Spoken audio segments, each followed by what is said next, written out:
Good morning, everybody. MG here, MGCovers, bringing you a brand new sports handicapping video. Title of this video, When to Play and When to Pass in NBA.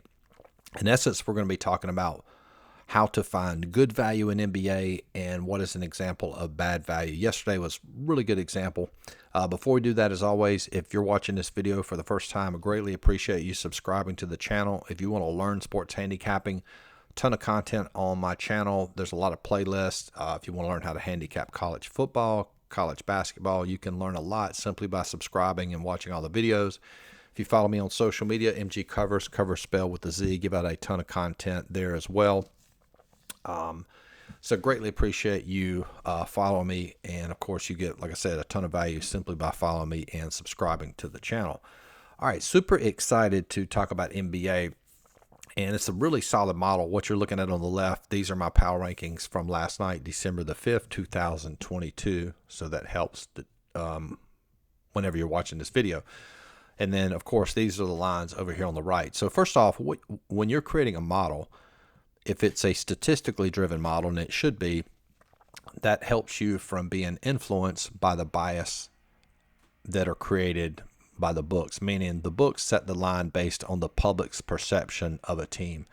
The books perceive Milwaukee to be better than Orlando, so Milwaukee will be favored over Orlando, right?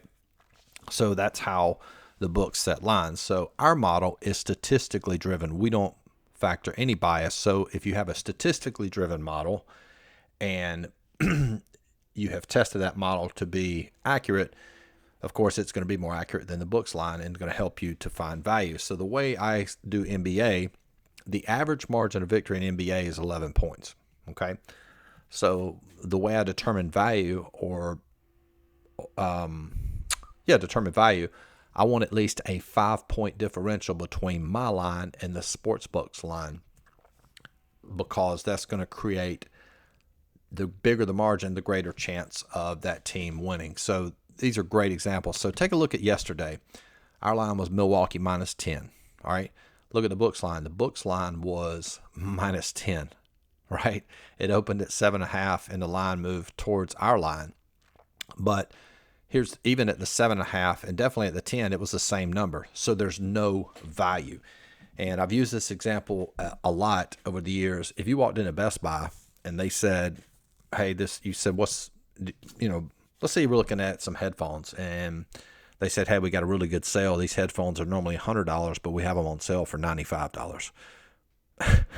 That's not a good deal, right? It's only $5 off. So there's no value in buying it at $95. It's basically the same price, a little bit of value. So you have to have significant value in NBA in order to play, right? And this is a great example, because had we played this at minus 10, what would have happened? It was a loss, right?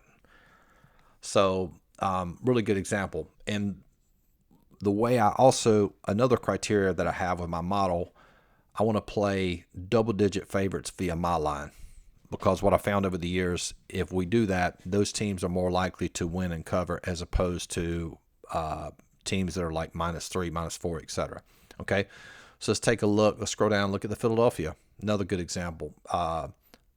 Almost the identical scenario. Our line is minus 10, but the books had it at -7.5. So it didn't meet that criteria of a 5-point differential. And look what happened. Houston with a big upset there, 132 to 123. So again, now what would have been a good value if that line would have been, say, -5? Then we have the 5-point differential there, but we didn't, so we pass. And that's why it's important to be disciplined in whatever model you create. You have to have a criteria or a way to determine value. And it's not something that you're going to be able to do overnight. Like, for example, in NFL, I identify value if there's a 3-point differential between my line and a sportsbook line. And you ask, well, why do you use 3 instead of 5 for NBA? Well, because the number that the first margin of victory that occurs most frequently in NFL is the 3. And the second biggest numbers are 7. So obviously it can't be the same as NBA. Average margin of victory in NBA is 11. So I set my number to determine value at 5. For NFL, it's 3. So, all right. So let's look at another example, and we're also going to show you examples of good value too. So let's look down here at the bottom. Another great example. Our line was Golden State minus 11. Look at the books line. It was minus 12. So, I mean, there's negative value there, right? So our line's minus 11, the books are minus 12. It would be like if a product cost $110 and you paid $120 for it. You overpaid for it. So there's definitely no value there. So that's why it's very important, because if you'd have played these, that would have been, all three of those were losses, right? So that's why it's so important to have a 5-point differential in NBA. So now let's take a look at this sheet here. These are all of the plays year to date via my model where teams were a double-digit favorite and we had a 5-point differential. Now you can see it's not a lot of plays, right? And that's another thing you have to be when you're creating a model and even exercising wagers with that model. You have to be very discreet and have to have a criteria. So what I want to do is zoom in here and like look at this couple examples here. Cleveland minus 10, books had them at minus 2.5. That was a loss. And overall it's went 20 and 15, which is 57%, I think. So let's look at one specific day. Let's come up here to 11/23. And let me pull this up here. I think it's better when you can see.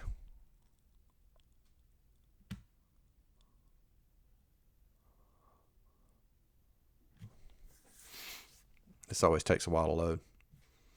And this website, just to go ahead and I'm not affiliated with them, but this is bookmakersreview.com.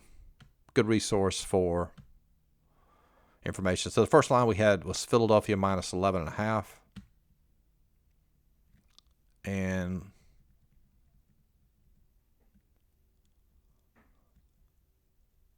oh man, I didn't. Oh, wrong day. My bad.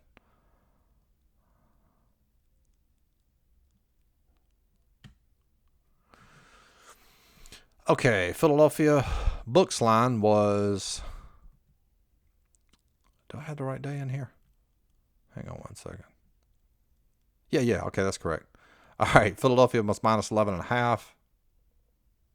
And the books had them at plus 4.5. So we had a 15-point differential. Now, it was a loss, but it was still, quote, a good wager because we had a 15-point differential. All right, so let's look at the next one from that day. Denver was minus 11.5, my line. And let's look at the books line. Yep, you can see they're plus 1.5, and they won by 5 as a dog. So in that example, we had plus 1.5. Our differential was 13-point differential, and that won. And then finally, New Orleans.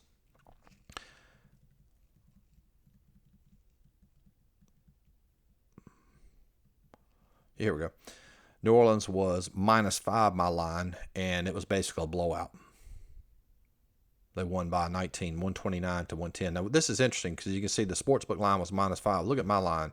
Have you ever seen a minus 22 line in NBA? No. And that's why it's so important, the model, if it's a good model, is statistically driven, will be more accurate when there's a discrepancy between your line and the sportsbook line. And you can see, think of how many, let's do this. I'm going to show you this. This is fascinating. So you're only talking about 30. So there were 35 games where there was a difference in a 5-point differential between my line and the sportsbook line when we had a double-digit favorite via my line. So that's not a lot of games, right? So let me go over here to covers.com just so you can see the number of games. And I think this is an excellent point because I would say the majority of people, one of the mistakes they make is they play too many games.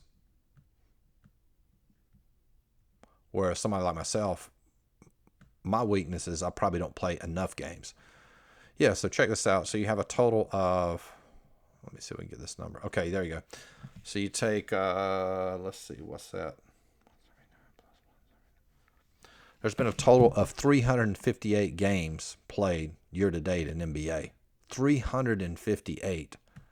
And yet the model indicated a play on 35. Now, this is interesting. I'll go ahead and do this then.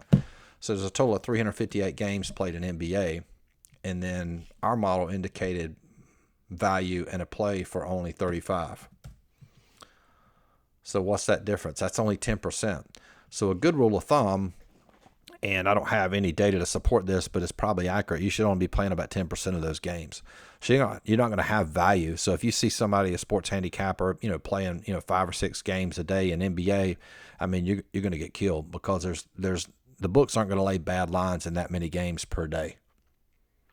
So really solid example. So again, just to sort of reiterate and wrap this video up, whatever you're doing with your model, you're going to have to find out via your model what works. Because again, what I've realized over the years, I would play games that were, say if it was team was -3 and we were getting value at the books, a lot of times those would lose. So what I did was I realized these double-digit favorites via my line had a high percentage or wanted a high percentage of the time. So there's basically a 2-step process for me. So in my model, I'm only going to look at and potentially play teams that are double-digit favorites and have at least a 5-point differential compared to the book. So if you want access to all my lines for NBA as well as NCAA basketball, NFL, college football, just released all the lines for bowl games, $50 a month. There's a link to join in the description. You also get access to all my videos. If you want access to all my plays, in addition to everything else, that's $100 a month. And if you really want to learn the business, you can commit to a full year. You get a huge discount by prepaying in advance, $500. You save about $600, and you get access to everything on the site for 1 year. So best of luck, and talk to you guys soon.